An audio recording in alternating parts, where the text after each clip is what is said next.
Ayo dukung channel ini agar terus berkembang.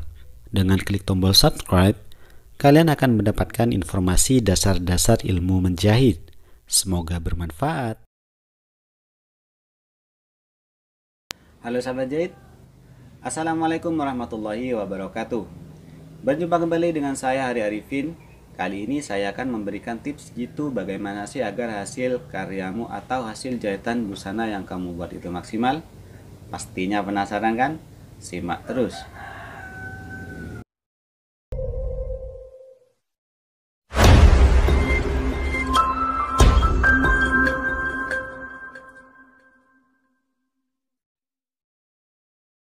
Halo sahabat jahit, apa saja sih poin-poin atau kiat-kiat agar hasil jahitan kita itu maksimal? Ada beberapa poin penting yang wajib kalian perhatikan. Poin-poin ini tidak boleh kalian abaikan, kalau bisa menjadi perhatian khusus. Apa saja poin-poin tersebut? Yang pertama yaitu kondisi mesin jahit. Kondisi mesin jahit yang kalian gunakan harus selalu diperhatikan, mulai dari perawatan dan kebersihannya.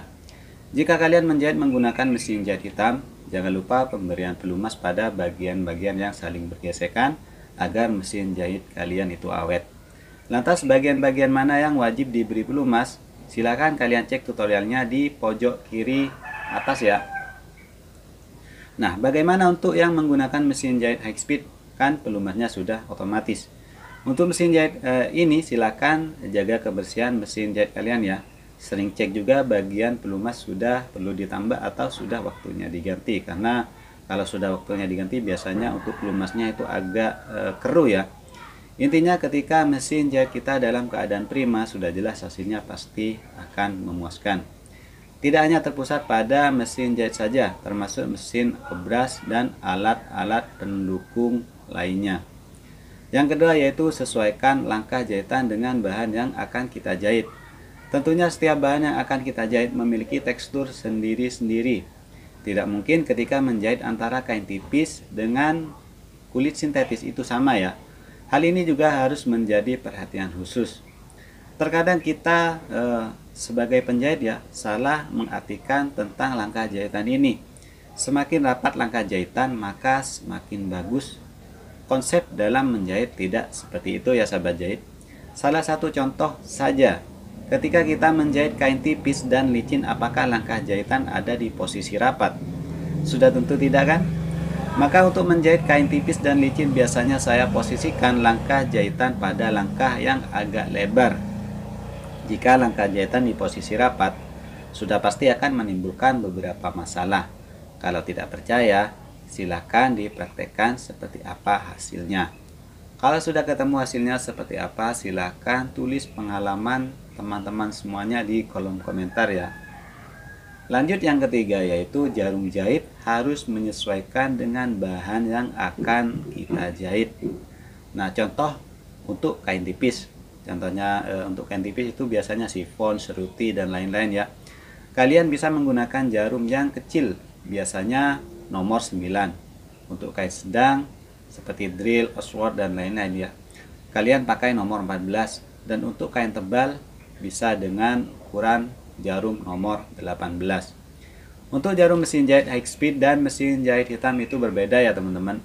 Untuk mesin jahit high speed kalian bisa menggunakan kode DBX1, dan untuk mesin jahit hitam kalian bisa menggunakan jarum tipe HAX1. Ada perbedaannya ya. Selanjutnya yaitu yang keempat, sering berlatih. Tidak cuma bermain sepak bola saja ya yang butuh latihan. Menjahit juga sering butuh latihan. Karena dalam ilmu menjahit itu kelihatannya saja mudah, tapi sebenarnya kadang juga bikin down. Tidak mungkin kita menguasai semua teknik-teknik menjahit, karena dalam menjahit itu membutuhkan proses yang cukup panjang. Jadi sering-sering berlatih ya. Jangan lupa jaga mental juga dilatih ya, karena setelah kalian membuka usaha menjahit, akan ada kejutan-kejutan tak terduga dari customer kalian. Selanjutnya itu yang kelima ya, sering mengecek tensi benang apakah sudah seimbang atau tidak. Tidak menutup kemungkinan ketika kita menjahit ada potongan benang terselip di bagian tensi. Itu bisa menyebabkan antara benang jarum dan sekuci ya tidak bisa seimbang. Jika kita tidak memperhatikan hal tersebut justru bisa mengurangi kualitas hasil jahitan kita. Jadi untuk hal ini sering-sering dicek ya. Terkadang jika tensi ini kurang diperhatikan akan banyak timbul masalah. Di antara hasil jahitan itu benang kendor. Parahnya lagi hasil jahitanmu bisa menggumpal. Selanjutnya yang keenam yaitu belajar menguasai kain. Pada umumnya kain memiliki tekstur dan sifatnya masing-masing. Ada yang licin, tebal, tipis, molor atau melar. Jadi sudah tentu ada tekniknya untuk menguasai hal tersebut. Jika ini kurang menjadi perhatian, wah bisa pusing sendiri ya. Tidak mungkin kita menjahit mengerjakan kain yang sejenis terus-menerus, ya kan? Kalau bisa kalian harus mengenal jenis-jenis kain serta teksturnya. Ketika kalian mendapat proyek jahitan, salah satu kain yang kalian ketahui sudah paham akan jenis-jenis kain tersebut. Selanjutnya yang ketujuh yaitu kalian harus bisa menguasai teknik menjahit. Entah itu jahitan lurus, jahitan siku, lingkaran, dan lengkungan. Ini juga menjadi kunci utama agar hasil jahitan kita maksimal. Yang harus menjadi perhatian khusus untuk kalian yang baru belajar menjahit. Jika kalian sudah fasih dengan model-model jahitan, menjahit akan terasa enteng. Diibaratkan kita bepergian ke suatu daerah. Kalau kita sudah paham rutenya, sudah jelas kita akan cepat sampai ke tempat tujuan. Coba kalau kita tidak mengerti rutenya yang mau sampai masih tolak-toleh, lihat rambu-rambu ya.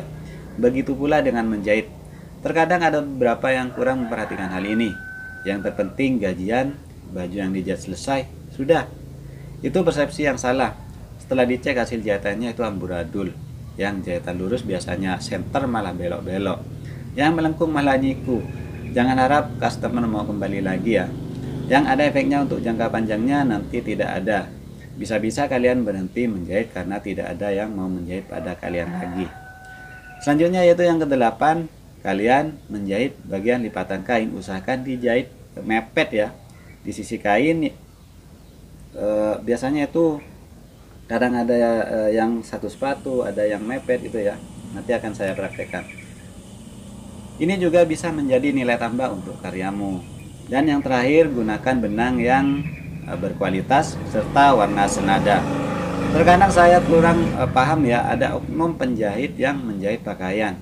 Kadang-kadang menggunakan warna benang itu asal-asalan. Meskipun itu hanya permak saja. Setelah ditanya sama saya ya, cuma permak saja, mereka tidak akan memperhatikan.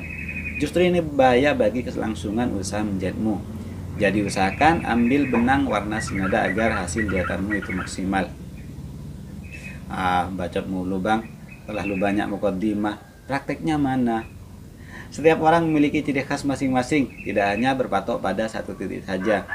Mungkin teori yang saya berikan ini hanya sebatas arahan saja ya. Untuk prakteknya, saya yakin kalian punya cara tersendiri.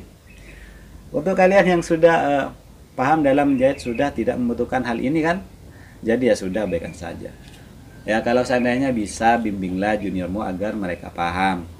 Sasaran saya hanya untuk sahabat jahit yang baru mau berkenalan dengan dunia menjahit ya teman-teman. Agar kelak bisa merasakan kesuksesan juga. Oke, sampai di sini dulu ngebacotnya. Salam satu jarum. Sampai berjumpa di video selanjutnya. Assalamualaikum warahmatullahi wabarakatuh.